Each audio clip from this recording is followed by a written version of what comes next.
ಮಹೇಶ್ ತಿಮ್ಮಾರೆಡ್ಡಿ ಮತ್ತು ಗಿರೀಶ್ ಮೆಟ್ಟನ್ ಅವ್ರಿಗೆ ಏನಾರು ವೈಯಕ್ತಿಕವಾದ ದ್ವೇಷ ಇದೆಯಾ ಹೆಗಡೆ ಅವರ ಕುಟುಂಬದ ಮೇಲೆ? ಸರಿ ಸರ್, ಈಗ ಮಹೇಶ್ ತಿಮ್ರೋಡಿ ಅವರಿಗೆ ವೈಯಕ್ತಿಕವಾದ ದ್ವೇಷ ಇದೆ. ಅದನ್ನ ಯಾಕೆ ನೀವು ಜನರ ಮುಂದೆ ಇರ್ತಾ ಇಲ್ಲ? ಈ ತರ ದ್ವೇಷ ಇರೋದ್ರಿಂದ ಇವರು ಅವ್ರಿಗೊಂದು ಕೇಸ್ ಬೇಕಾಗಿತ್ತು. ಧರ್ಮಸ್ಥಳದ ಹೆಗಡೆ ಅವ್ರ ಕುಟುಂಬದ ಮೇಲೆ ಒಂದು ಅಪಮಾನ ಬರೋಕ್ಕೆ ಒಂದು ಈ ತರ ಕೇಸ್ ಬೇಕಾಗಿತ್ತು. ಅದನ್ನ ಈ ತರ ಹಿಂಗ್ ಮಾಡ್ತಾ ಇದ್ದಾರೆ ಅಂತ ಯಾಕೆ ನೀವು ಹೇಳ್ತಾ ಇಲ್ಲ ಜನರ ಮುಂದೆ? ಸರ್, ಈಗ ಜನರಿಗೆಲ್ಲ ಗೊತ್ತಿರುವಂಥದ್ದೇ, ಅದಕ್ಕೆ ಮೇನ್ ಸ್ಟ್ರೀಮ್ ಮೀಡಿಯಾದಲ್ಲಿ ಅವಕಾಶ ಸಿಕ್ಕಿರಲಿಲ್ಲ. ಮಹೇಶ್ ಶೆಟ್ಟಿ ತಿಮ್ರೋಡಿ ಅವರು ಬಾಂಬೆಯಿಂದ ಅಲ್ಲಿಂದ ಗಡಿಪಾರಾಗಿ ಊರಿಗೆ ಬರ್ತಾರೆ. ಊರಿಗೆ ಬಂದಾಗ ಹಿಂದುತ್ವದ ಶೆಲ್ಟರ್ ಅಡಿಯಲ್ಲಿ ಹಿಂದೂ ಸಂಘಟನೆಯಲ್ಲಿ ಕೆಲಸ ಮಾಡ್ತಾ ಇದ್ದಂಥ ಮಹೇಶ್ ಶೆಟ್ಟಿ ಅವರು ಉಜಿರೆ ಆ ಭಾಗದಲ್ಲಿ ಸ್ವಲ್ಪ ಪ್ರಭಾವಿ ಲೀಡರ್ ಆಗಿದ್ರು. ಯಾಕಂದ್ರೆ ಪ್ರತಿ ಶಬ್ದನೂ ಯೋಚನೆ ಮಾಡಿ, ಇದಕ್ಕೂ ಡಿಫಾರ್ಮೇಷನ್ ನಿಮ್ಮ ಮೇಲೆ ಬೀಳ್ಬೋದು. 100% ನಾನು ಫೇಸ್ ಮಾಡ್ತೀನಿ. ಮಹೇಶ್ ಶೆಟ್ಟಿ ಅವರು ಅಲ್ಲಿ ಪಡವಟ್ನಾಯರು ಅಂತೇಳಿ ಉಜಿರೆಯ ದನಿಗಳು ಅಂತೇಳಿ ಭಾಳ ಹಿರಿಯರು ಒಬ್ಬರು ಇದ್ದರು. ಅಲ್ಲಿ ಉಜಿರೆ ಜನಾರ್ದನ ಸ್ವಾಮಿ ದೇವಸ್ಥಾನದ ಮುಖ್ಯಸ್ಥರು. ಅವ್ರು ಮಾಡ್ತಾ ಇದ್ದಂಥ ಗಣೇಶೋತ್ಸವದಲ್ಲಿ ಇವರು ಹೋಗಿ ಸೇರ್ಕೊತಾರೆ. ಏನೋ ಒಂದು ಅವರ ನಡುವಿನ ವ್ಯತ್ಯಾಸದ ಕಾರಣಕ್ಕೆ ಅವ್ರನ್ನ ಅಲ್ಲಿಂದ ಹೊರಗಡೆ ಹಾಕಿಬಿಡ್ತಾರೆ. ಇವರು ಪರ್ಯಾಯವಾಗಿ ಇನ್ನೊಂದು ಗಣೇಶೋತ್ಸವವನ್ನು ಕಟ್ಟುತ್ತಾರೆ. ಆ ಗಣೇಶೋತ್ಸವ ಇವ್ರ ನಡುವೆ ಸಣ್ಣ ಸಣ್ಣ ಕ್ಲಾಶ್ ಆಗ್ತಾ ಇರ್ತದೆ. ಅವರಿಗೆ ಉಜಿರೆಯ ಪಡಿವಟ್ ನಾಯರಿಗೆ ಹೆಂಗಾದರೂ ಬುದ್ಧಿ ಕಲಿಸ್ಬೇಕು, ಇವ್ರ ಜಾಗವನ್ನು ಸರ್ಕಾರಕ್ಕೆ ಮಾಡಿಕೊಡ್ಬೇಕು. ಹೆಂಗೆ ಧರ್ಮಸ್ಥಳದ ಬಗ್ಗೆ ಹೋರಾಟ ಮಾಡ್ತಾವ್ರಲ್ಲ ಅದೇ ಥರ ಅಂತ ಒಂದು ಪ್ಲ್ಯಾನ್ ಇಟ್ಕೊಂಡು ಹೊರಡ್ತಾರೆ. ಅವ್ರು ಯಾವುದೋ ಒಂದು ಸಾರ್ವಜನಿಕ ಕಾರ್ಯಕ್ರಮಕ್ಕೆ ಒಂದು ಮುಸ್ಲಿಂ ಸಮುದಾಯಕ್ಕೆ ಆ ಜಾಗವನ್ನು ಹೀಗೆ ಕಾರ್ಯಕ್ರಮ ಮಾಡೋಕ್ಕೆ ಅವಕಾಶ ಮಾಡಿಕೊಟ್ಟಿದ್ದಕ್ಕೆ ಹಿಂದೂ ಸಂಘಟನೆಯಲ್ಲಿದ್ದ ಮಹೇಶ್ ಶೆಟ್ಟಿಯವರು ಅವ್ರ ವಿರುದ್ಧ ತಿರುಗಿ ಬೀಳ್ತಾರೆ. ಈ ಜಾಗ ನಮಗೂ ಬೇಕು ಅಂತೇಳಿ ಅದಕ್ಕೆ ಬೇಲಿ ಹಾಕ್ತಾರೆ. ಗೊತ್ತಾಯ್ತಾ? ಈಗ ಭಾಳ ವೃದ್ಧರಾದಂಥ, ಅಸಹಾಯಕರಾದಂಥ, ಭಾಳ ಸಾತ್ವಿಕರಾದಂಥ ಪಡವಟ್ನಾಯರು ಧರ್ಮಸ್ಥಳಕ್ಕೆ ಹೋಗಿ ರಿಕ್ವೆಸ್ಟ್ ಮಾಡ್ಕೊತಾರೆ. ಒಬ್ಬ ರೌಡಿ ಹಿಂಗೆಲ್ಲ ನಮ್ಮ ಸಮಸ್ಯೆ ಮಾಡ್ತಾನೆ, ನಮಗೊಂದು ನ್ಯಾಯ ಕೊಡಿಸಿ ಅಂತ ಕೇಳ್ತಾರೆ. ಅದರಲ್ಲಿ ಧರ್ಮಸ್ಥಳದ ಭಾಗದಿಂದ ಅಥವಾ ಬೇರೆ ಸಾರ್ವಜನಿಕರು ಬಂದು ಅದನ್ನು ಒಡೆದಾಕ್ತಾರೆ. ಮಹೇಶ್ ಶೆಟ್ಟಿ ಅವರು ಹಾಕಿದ ಬೇಲಿನ ಕಿತ್ತು ಬಿಸಾಡಿಬಿಟ್ಟು ಅದನ್ನು ರಿಲೀಸ್ ಮಾಡಿ ಕೊಡ್ತಾರೆ. ಧರ್ಮಸ್ಥಳದ ವಿರುದ್ಧ ಮಹೇಶ್ ಶೆಟ್ಟಿ ಅವರಿಗೆ ದೊಡ್ಡ ದ್ವೇಷ ಅಲ್ಲಿಂದ ಶುರುವಾಗ್ತದೆ. ಇನ್ನೊಂದು ರಿಯಲ್ ಎಸ್ಟೇಟಿಗೆ ಸಂಬಂಧಪಟ್ಟಂಥ ಒಂದು ರೀಸನ್ ಇದೆ. ಅಲ್ಲಿ ಮೆಡಿಕಲ್ ಕಾಲೇಜ್ ಮಾಡಬೇಕು ಅಂತೇಳಿ ಧರ್ಮಸ್ಥಳದವರು ಒಂದು ಬ್ಲೂ ಪ್ರಿಂಟ್ ಮಾಡ್ತಾರೆ. ಮಹೇಶ್ ಶೆಟ್ಟಿ ಅವರು ಸುತ್ತಮುತ್ತ ಇರುವಂಥ ವ್ಯಕ್ತಿಗಳ ಜಾಗವನ್ನೆಲ್ಲ ಕಡಿಮೆ ಬೆಲೆಗೆ ಖರೀದಿ ಮಾಡಲಿಕ್ಕೆ ಅಡ್ವಾನ್ಸ್ ಮಾಡಿರ್ತಾರೆ. ಯಾರೋ ಒಬ್ಬರು ಜೈನರಿಗೆ ಬೆದರಿಕೆ ಹಾಕಿ ಇವರು ಜಾಗವನ್ನು ದನಿಗಳಿಗೆ ಬೇಕು ಅನ್ನೋ ರೀತಿಯಲ್ಲಿ ಸುಳ್ಳನ್ನು ಹೇಳಿ ಖರೀದಿ ಮಾಡಿರುವಂಥ ಅಥವಾ ಅಡ್ವಾನ್ಸ್ ಮಾಡಿರುವಂಥ ಪ್ರಕರಣ ಬಂದಾಗ ಕಾವಂದರಿಗೆ ಮನಸ್ಸಿಗೆ ನೋವಾಗುತ್ತೆ. ಮೆಡಿಕಲ್ ಕಾಲೇಜ್ ಕಾನ್ಸೆಪ್ಟ್ ಬಿಡ್ತಾರೆ, ಬೇಡ ಅದು ಅಂತೇಳಿ, ಅವರಿಂದೆಲ್ಲ ಜಾಗ ತಗೊಳ್ಳೋದು ಬೇಡ ಅಂತ ಹೇಳ್ತಾರೆ. ಅದರಲ್ಲಿ ಅವರ ಹೂಡಿಕೆಯ ದೊಡ್ಡ ಬಹುಮತದ ಒಂದು ನಿರೀಕ್ಷೆ ಇತ್ತು. ಅದರಲ್ಲೂ ಅವರಿಗೆ ಸಿಟ್ಟು ಬರುತ್ತೆ, ನೋವಾಗತ್ತೆ ಅವರಿಗೆ. ಅಂದರೆ ಇವ್ರಿಗೆ ಏನಾದರೂ ಕಲಿಸ್ಬೇಕು ಅಂತೇಳಿ ಇವರು ಮಹೇಶ್ ಶೆಟ್ಟಿ ಅವರು ಉಜಿರೆಯಲ್ಲಿ ಆಟೋ ಓನರ್ಸ್ ಅಸೋಸಿಯೇಷನ್ನ ಪ್ರೆಸಿಡೆಂಟ್ ಆಗಿರ್ತಾರೆ.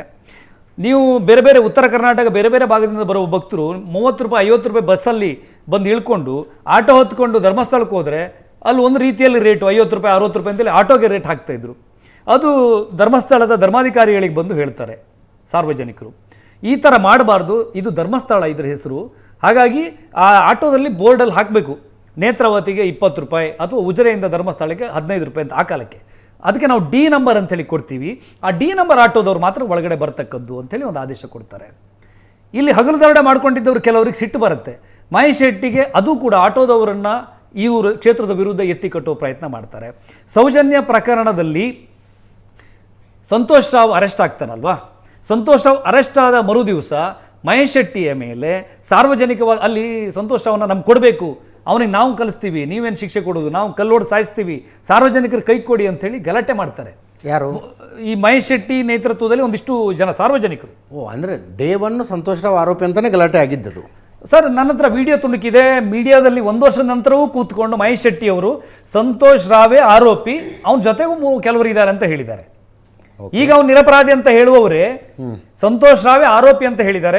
ಹೇಗೆ ಗೊತ್ತಾಯ್ತು ಅಂತ ಹೇಳಿ ಮೀಡಿಯಾ ನಿರೂಪಕರು ಕೇಳಿದಾಗ ಅವನು ನಮ್ಮವ್ರು ಕೆಲವರ ಹತ್ರ ಹೇಳಿದ್ದಾನೆ, ಜೈಲಲ್ಲಿ ಹೇಳಿದ್ದಾನೆ, ಪತ್ರಕರ್ತರ ಹತ್ರ ಹೇಳಿದ್ದಾನೆ, ನಮ್ಮ ಹತ್ರ ಸಾಕ್ಷಿ ಉಂಟು ಅಂತ ಅವಾಗಲೂ ಹೇಳಿದ್ದಾರೆ ಅವರು. So day one Santosh Rao rapist ಅಂತ ಆಗಿತ್ತು.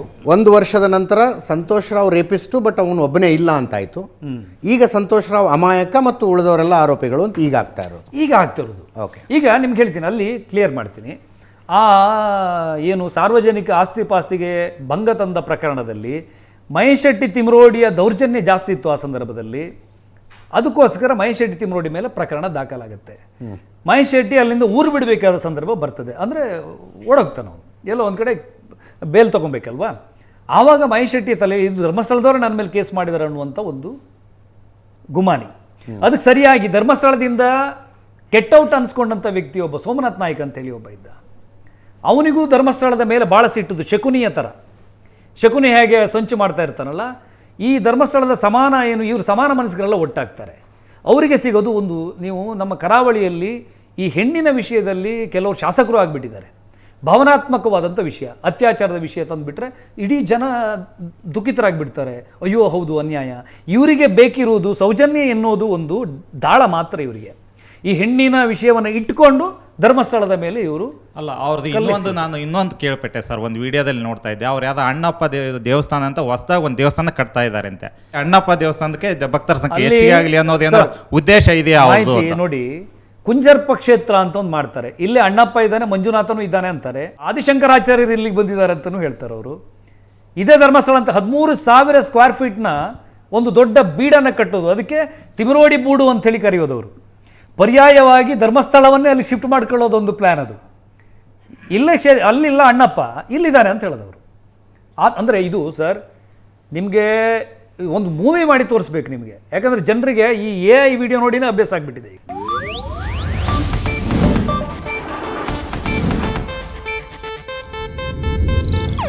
ಇದು ಏಷ್ಯಾನೆಟ್ ನ್ಯೂಸ್ ನೆಟ್ವರ್ಕ್ ಪ್ರಸ್ತುತಿ.